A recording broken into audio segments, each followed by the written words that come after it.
Jess The Joker Liaudin, welcome to England. Back from America, been training with Team Quest. Yes, same old, getting my ass kicked from Dan, you know, from me around like a bag of potato. The other guy over there, Mo as well, was in the American Olympic team as well, you know, wrestling. So yeah, training's been good. A lot of guys training for fights.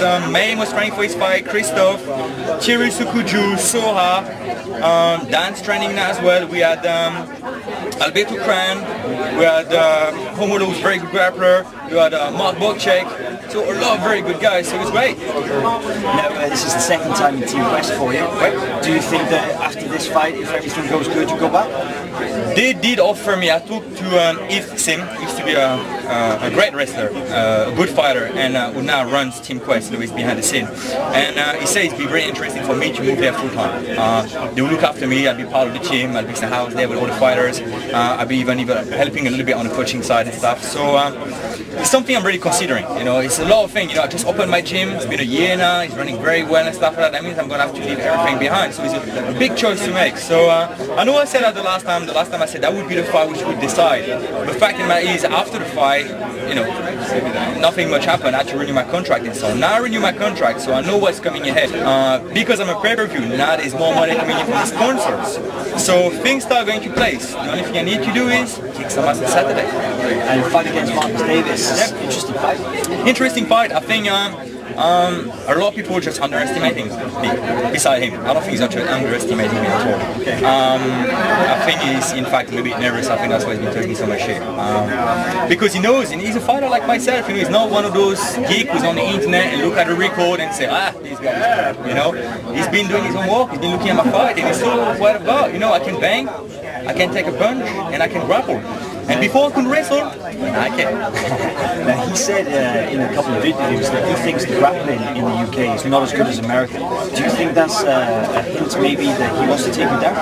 You know, he fought Paul Cato, put Paul Cato in a bad position. Paul Cato wasn't doing the right thing, getting his hand the hook and stuff like that. It doesn't mean Paul Cato doesn't know it. You know, sometimes you got rocked, you just knock someone out, you just return the situation, you get a bit, you know, overexcited, and sometimes you forget basic things. I don't consider myself being like other fighters for the simple fact that I've been doing this for a long time. I've been grappling for a long time. I mean, I've been grappling in Japan. I lived in Japan for 6 months. I went to grapple over there. I went to Brazil. Now I went to America. As I said, I was grappling with Alberto Cran, top notch. I was sparring with Dean Nisner, people like that. You know, Mark Bokchek, who's been a black belt forever. You know, he was the first Canadian black belt. So I've been sparring with those guys, you know, and I was doing pretty good. You know, what's happened at training stays at training. But what I can say, I wasn't doing so bad. So, can I grapple? Hell yeah. But what happened is, when you get punched a few times, sometimes you would get something. One thing I regret in my career is to ever give that armbar to Momna.